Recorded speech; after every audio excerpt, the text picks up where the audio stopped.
श्री राम की ऋषि मुनियों से भेंट। रामायण कथा आरण्य कांड हिंदी। अत्रि मुनि से विदा लेकर राम ने दंडक वन में प्रवेश किया। बड़ा हरा भरा और घना वन था। भांति भांति के जीव जंतुओं और पशु पक्षियों की आवाजें सुनाई पड़ रही थीं। जहां तहां मुनियों के आश्रम थे, जिनमें से वेद ध्वनि आती थी। श्री राम के आने का समाचार पाकर ऋषि मुनि बड़े प्रसन्न हुए और उन्होंने राम को अपना दुख बताया।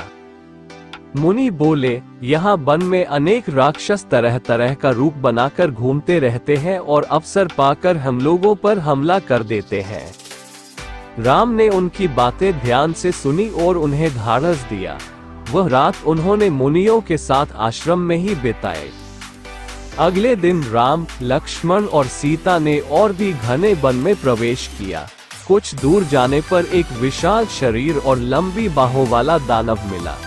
उसने झपटकर सीता को पकड़ लिया और राम लक्ष्मण से डपट कर बोला, ढोंगियों, तुम कौन हो? मुनि का भेष बना लिया है और ऐसी सुंदर स्त्री लिए घूम रहे हो। यह मेरे काम की है, भाग जाओ। राम ने पूछा, तुम कौन हो? वह गरज कर बोला, मैं महाबली विराट हूँ। जल्दी भागो, नहीं तो फाड़कर खा जाऊंगा।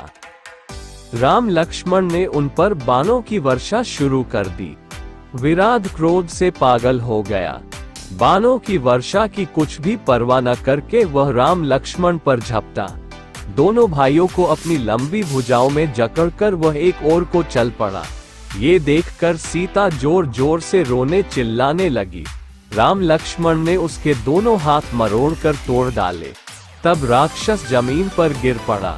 राम लक्ष्मण ने एक बहुत बड़ा गड्ढा खोदा और टोंक पीटकर उसे जिंदा ही जमीन में गाड़ दिया।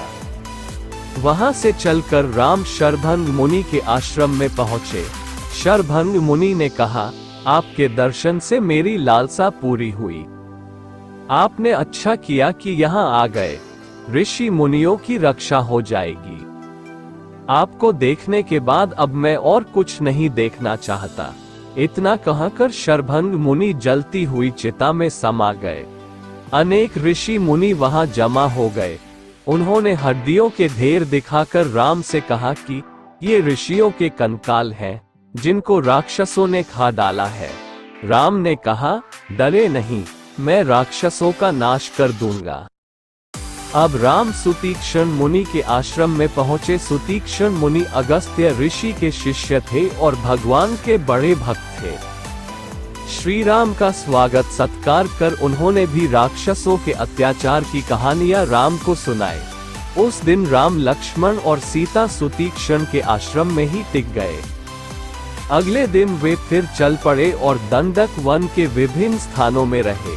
सीता जी कहती, आर्यपुत्र, वन में रहकर राक्षसों से बैर मोल लेना मुझे ठीक नहीं जान पड़ता। राम ने उत्तर दिया, भद्रे, हम लोग क्षत्रिय हैं। हमारा धर्म है पीड़ितों की रक्षा करना, शरण में आए हुए की मदद करना। ऋषियों को मैं भगवान भरोसे कैसे छोड़ सकता हूँ? इस प्रकार दंडक वन में घूमते घूमते 10 वर्ष बीत गए। लौटकर वे फिर सुतीक्ष्ण मुनि के आश्रम में आ गए। सुतीक्ष्ण ने उन्हें अगस्त्य ऋषि से मिलने का परामर्श दिया। सुतीक्ष्ण के आश्रम से 5 योजन दूर आर्य श्रेष्ठ अगस्त्य ऋषि का आश्रम था। राम, लक्ष्मण और सीता उसी ओर चल दिए। मार्ग में श्री राम ने बताया कि भगवान अगस्त्य ही सबसे पहले विंध्याचल को पाकर यहाँ आए। उन्होंने ही दक्षिण दिशा का द्वार खोला। उनसे राक्षस डरते हैं और उन्हीं के भरोसे दूसरे ऋषि यहाँ आ पहुँचे हैं। उनके दर्शन कर आज हम धन्य होंगे। उन्हीं की आज्ञा से हम वनवास का शेष समय काटेंगे। श्री राम के आने का समाचार पाकर अगस्त्य ऋषि बाहर आए। राम, लक्ष्मण और सीता ने उनके चरणों में प्रणाम किया। मुनि ने सबको आसन देकर कंद मूल फल खाने को दिए। राम को तरह तरह के उपदेश देकर बोले, अच्छा किया, आप यहाँ तक आ गए। मैं स्वयं आपसे मिलना चाहता था। आपका सब हाल मैं जान चुका हूँ, आपकी शक्ति भी जानता हूँ। राक्षसों को मारकर जनस्थान की रक्षा करना आपका काम होगा, जिससे ऋषि मुनि यहाँ बैठकर जप तप कर सके। ये कहकर अगस्त्य ऋषि ने दिव्य अस्त्र शस्त्र राम को दिए। विष्णु से प्राप्त महाधनुष दिया, ब्रह्मा से मिला हुआ एक अमोघ बाण दिया और इंद्र से मिले हुए तरकश दिए जो सदा बाणों से भरे रहते थे। सोने की मूठ वाला एक खड्ग भी उन्होंने श्री राम को दिया। श्री राम ने इन दिव्य शस्त्रों को सिर से लगाकर ग्रहण किया। तब मुनि ने राम से कहा, यहाँ से 2 योजन दूर गोदावरी नदी के किनारे पंचवटी नामक एक स्थान है। वनवास का शेष समय वहीं व्यतीत करो। सीता और लक्ष्मण सहित रामचंद्र जी पंचवटी की ओर चल दिए। मार्ग में उनको भयंकर शरीर वाला एक गिद्ध मिला। दोनों भाइयों ने समझा कि वह कोई राक्षस है, परंतु गिद्धराज ने उन्हें पहचान लिया और वह मधुर वाणी में बोला, मेरा नाम जटायु है, मैं तुम्हारे पिता दशरथ का मित्र हूँ। वनवास में मैं तुम्हारी हर तरह से सहायता करना चाहता हूँ। श्री राम ने पिता के समान उसको आदर दिया और उसको साथ लेकर वे पंचवटी की ओर गए।